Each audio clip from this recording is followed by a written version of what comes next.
Hello and welcome to a digital lecture for Salt Lake Community College. This lecture will be the second to cover section 3.2 for Intro to Statistics, considering the normal distribution. The previous lecture on section 3.1 covered the central limit theorem, which is an important concept to have for what we call the normal distribution, which is overwhelmingly the most common distribution in statistics, which is symmetric, unimodal, and bell-shaped. Some facts about this distribution are shown in the box below its definition. Many summary statistics and variables are nearly normal, but very few are exactly normal. Thus, the normal distribution, while not perfect for any single problem, is very useful for a variety of problems. We will use it in data exploration and to solve important problems in statistics. In the normal distribution, the two most important values to calculate and use will be the mean and the standard deviation, as they will help us define the center of the distribution and its spread. The standard normal distribution is a special case of normal distribution with a mean of 0 and a standard deviation of 1. The standard normal distribution will be useful for many cases, specifically when comparing data that come from groups with different means and standard deviations.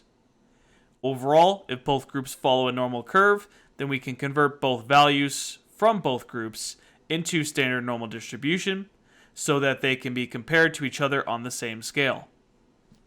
To do so, we will calculate what is known as the z-score, the number of standard deviations an observation falls above or below the mean, computed using the following formula. We have z equals x minus the Greek letter mu divided by the Greek letter sigma. X refers to the observation we would gather from our sample, mu refers to the mean, and sigma refers to the standard deviation.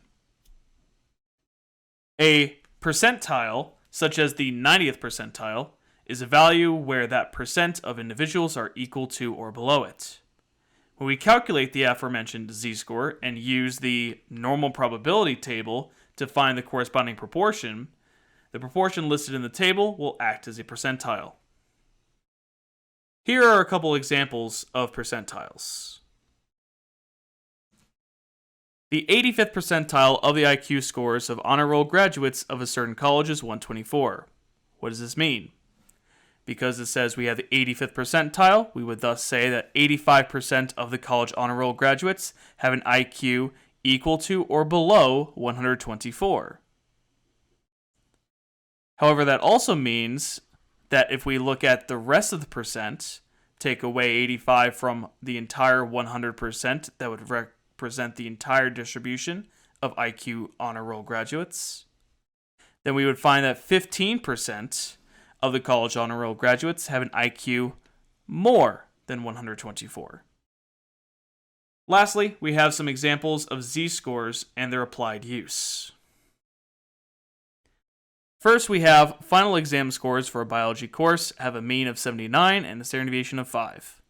Final exam scores for a statistics course have a mean of 82 and a standard deviation of 7. You scored 86 on the biology final and 91 on the statistics final. How many standard deviations above the mean were you in each course? Relative to the rest of the students, on which exam did you score better?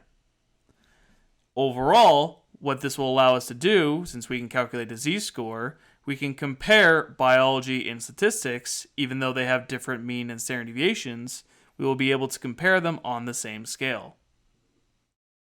For biology, the observation test score is 86, the mean for biology is 79, and the standard deviation is 5.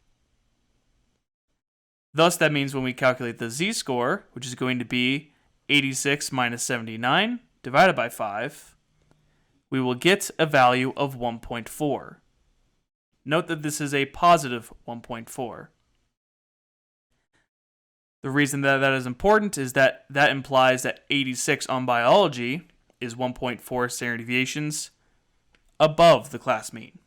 Because the z-score is positive, that implies that our value of 86 is above the mean. If the z-score is negative, that would imply it would be below the mean.